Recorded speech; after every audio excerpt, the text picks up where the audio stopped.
Here's something that will make you uncomfortable. The person who cares less in a relationship has all the power. Not some of the power, all of it. Every therapist will tell you that healthy relationships require balance and equal investment, but neuroscience tells a completely different story.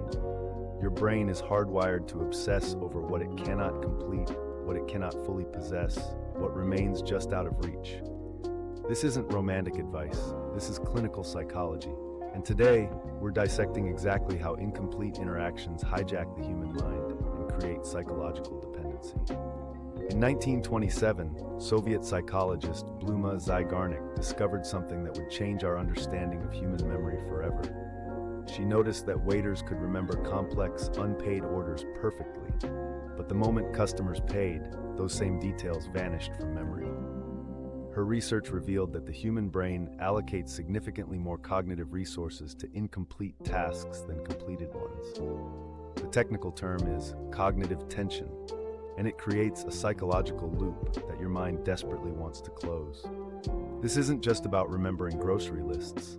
This mechanism controls who you think about at 3 a.m. When you meet someone and the interaction feels complete, your brain files it away and moves on. But when someone leaves mid-conversation, ends a date abruptly, or responds inconsistently to your messages, your prefrontal cortex literally cannot let it go.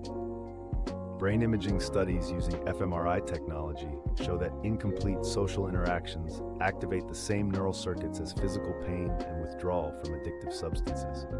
The anterior cingulate cortex, your brain's error detection system, fires repeatedly, creating an intrusive thought pattern. You're not weak for thinking about them constantly. You're experiencing a neurological hijacking. Here's where it gets manipulative, and why this knowledge is dangerous.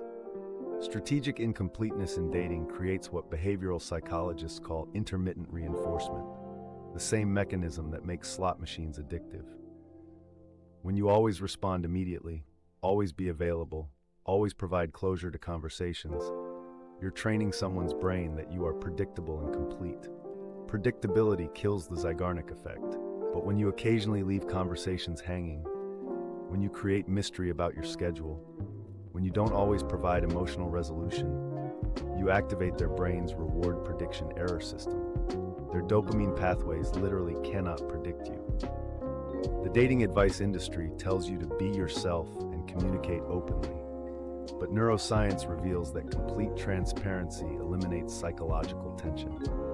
A study published in the Journal of Experimental Social Psychology found that participants rated potential partners as more attractive when conversations were interrupted versus when they reached natural conclusions. The researchers termed this the incompleteness attraction bias. Your brain interprets incompleteness as importance. Evolution trained humans to solve problems, and an unfinished interaction registers as an unsolved problem that demands cognitive resources. You become their mental background application, always running, always consuming processing power. Let's discuss the exact neurochemistry of this obsession. When someone experiences conversational incompleteness with the person they're attracted to, their brain releases elevated levels of norepinephrine, the alertness chemical. This combines with dopamine, creating a state similar to low-grade anxiety mixed with anticipation. Their amygdala, the emotional processing center, tags you as important unfinished business. Meanwhile, their hippocampus keeps replaying the last interaction, searching for closure patterns. This creates a feedback loop. The more they think about you, the more important their brain categorizes you as being. You've essentially programmed yourself into their neural priority system without them consciously choosing it. Now here's the clinical application that dating experts won't tell you because it sounds too calculated. When you're texting someone new, end approximately 30% of conversations without a closing statement. Not rudely, but strategically. Share something interesting, then don't respond to their reaction for several hours or until the next day. When you're on a date, mention an intriguing story but say, "I'll tell you about that another time," instead of completing it. When they ask about your weekend plans, be vaguely mysterious rather than providing your full schedule.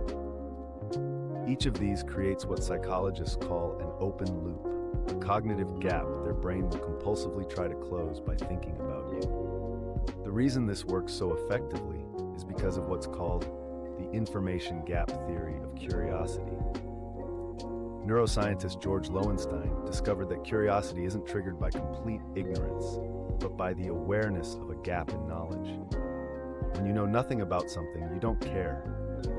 But when you know just enough to realize there's more you don't know, your brain becomes obsessed with filling that gap. In dating terms, this means being an open book kills attraction, but being completely mysterious also fails. The sweet spot is strategic disclosure. Reveal enough to be interesting, but maintain enough gaps to be fascinating. You want them to feel like they're 91% of the way to understanding you forever. Here's the controversial part that relationship therapists hate. This isn't about playing games. It's about understanding that human attraction is not logical. The person who makes themselves completely available and transparent is categorized by the brain as solved, and therefore less cognitively valuable. Multiple studies in attachment theory show that anxious attachment, the pattern where someone is always available and seeking reassurance, correlates with lower partner satisfaction over time. Meanwhile, slight avoidant tendencies, when moderated correctly, create the exact cognitive tension that maintains long-term attraction. You're not being cruel. You're working with human neurology, not against it. But there's a critical calibration required here that separates psychological strategy from emotional manipulation. The Zeigarnik Effect should create healthy intrigue, not anxiety or insecurity. If someone is constantly stressed about where they stand with you, you've crossed from strategic incompleteness into toxicity.